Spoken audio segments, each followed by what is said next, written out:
Okay, welcome everyone. I'll just get started then, just raise your hand. Emma, welcome to Melbourne. Just talk about how you've been feeling the last few weeks. Yeah, I've been feeling good. I think the last 10 days I've had a positive block of training. Coming back on the court and adapting to the conditions here has been good for me. I mean, the last 2 weeks ago, I'd say, like, I had to pull out of Auckland because I just wasn't ready. I had a bit of a niggle that happened pretty randomly and I couldn't prevent it. But now I feel good and I feel ready to give it my best here. Okay, who'd like to get us started? Oh, Elle? Yeah. Hi, can you just talk a little bit more about the back issue and also how frustrating was it to have to go into a new season sort of, feeling a little bit maybe behind where you wanted to be?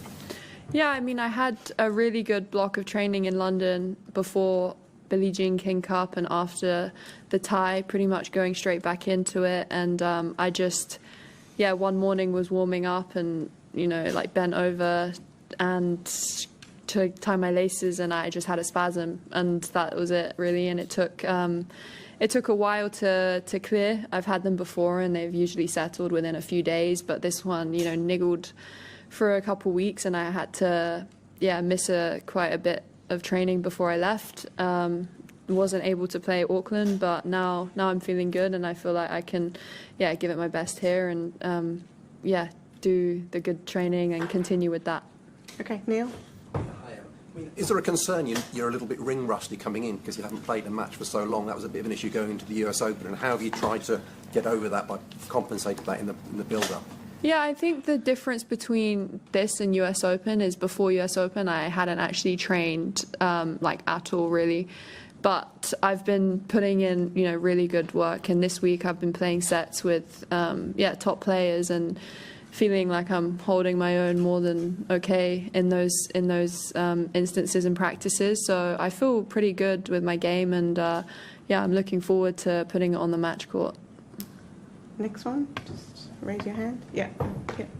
James. There's been a lot of talk, and it's part of the job, I guess, is anti-doping, getting tested, being careful of what you put in your body. Can you just talk a bit about the sort of stress or maybe the concern, if you ever have them, about like making sure you know exactly what you're eating all the time and all the sups you're taking and the rest of it? Does it ever worry you that you might, just accidentally or without even knowing, get pinged? Yeah, I would say all of us are probably quite sensitive to what we take on board, what we use. I mean, yesterday, for example, I got really badly bitten by, I don't know what, like ants, mosquitoes, something, and I'm allergic, I guess. So they flared up and swelled up really a lot. And, someone was like giving me this like antiseptic spray and, natural to try and ease the bites, but I didn't want to take it, I didn't want to spray it, so I was just like left there with my swollen ankle and hand, and I was like, I'm just going to tough it out because I don't want to risk it. So it's obviously a concern on our mind, but we're all in the same boat, and I think it's just how we manage as best as we can the controllables, and if something out of our control happens, then it's going to be a bit of a struggle to try and prove. Okay, we'll go Charlie and then Kath. Charlie. How the first 2 weeks of Utah have been, if there's anything that kind of you've picked up on or appreciated that you've been working on together.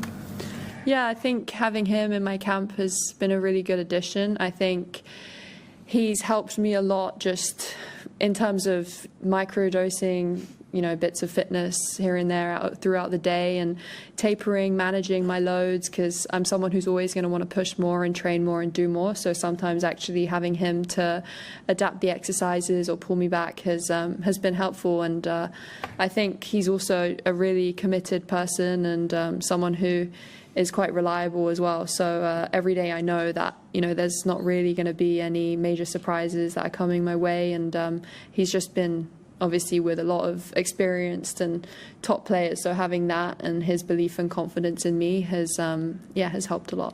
Okay, Kath. I wanted to ask about the work with Yutaka as well, and kind of what you expect. Obviously it's a long-term project with him in terms of building your body physically. I wondered what you thought the timeline was in terms of getting to where you wanted to be in those terms, and whether you already feel different at all from the work you've already done with him?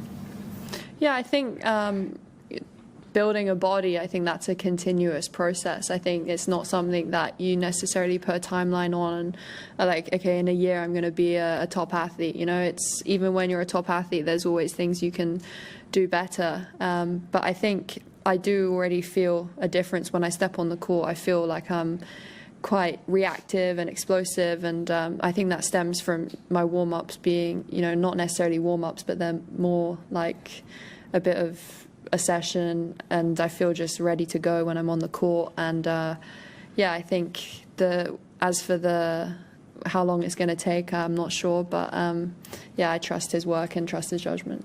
Okay, we'll go over here and then up the back. Yeah. Hi, Jackson from Tennis Australia. You've competed at this tournament the last 2-3 years. I suppose what is probably your favourite moment, like being here, or like, you know, favourite memory coming to Melbourne and being part of the Auss Open? I love playing in Australia, actually. I love playing down under. I think it's nice, you know, in London it's snowing, it's really cold, and we get to kind of escape the winter a little bit, get some winter sun.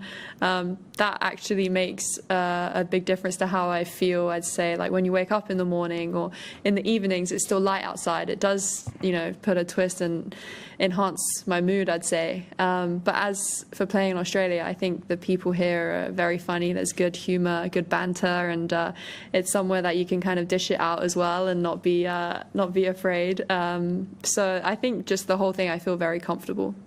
Okay, I think Simon, was it? Yeah. Yeah. What did you make of your draw, and do you remember any of the prep you did for the same opponent at Wimbledon before she didn't play?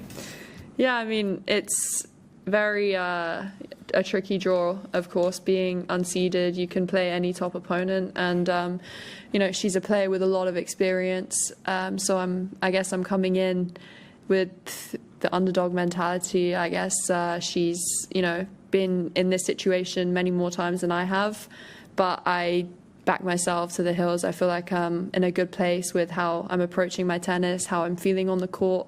And actually we were going to go through the match the morning of, and then it got cancelled at Wimbledon, so I haven't gone through that yet, but I will, obviously, in the next few days. Any more? Elle? Emma, you obviously didn't play nearly as many tournaments last year as most people, which therefore affects your ranking. I just wonder where do you think your ranking sort of would be had you played the same number of tournaments? Where do you feel like your tennis level sits? Well, I feel like would've, should've, could've is just something that doesn't really exist in sport in general. But I know that whenever I play like any top opponent, I feel like with the, you know, the way that I'm feeling on the practice court right now. I mean, I was practicing with top 10 players and feeling pretty good out there, and I think I can be a dangerous opponent for anyone, really. So yeah, I think you have to kind of have that belief as a player. It's not really worth it going on court if you don't believe you can win. Okay, one more, Charlie. Yeah.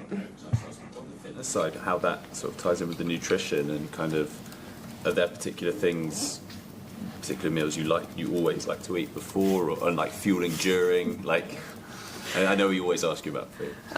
Well, I love salmon. I love having salmon before and after. I have salmon like twice a day, which is it's great. Omega-3, good fats. But I think, you know, before matches, I keep it pretty simple with like plain rice and some protein. But I think the one thing that, you know, I've been working on is also, and Yutaka helping, has been just like intake, because obviously when we're training, and it's good to just have, you know, that constant reminder, like you need to kind of take fuel on board, because otherwise, you know, you can go through your whole day or your whole practice and, you know, you don't have what you need to sustain, like not just that day, but the whole week of training and recovery. So yeah, it's just been good to have him helping in all areas.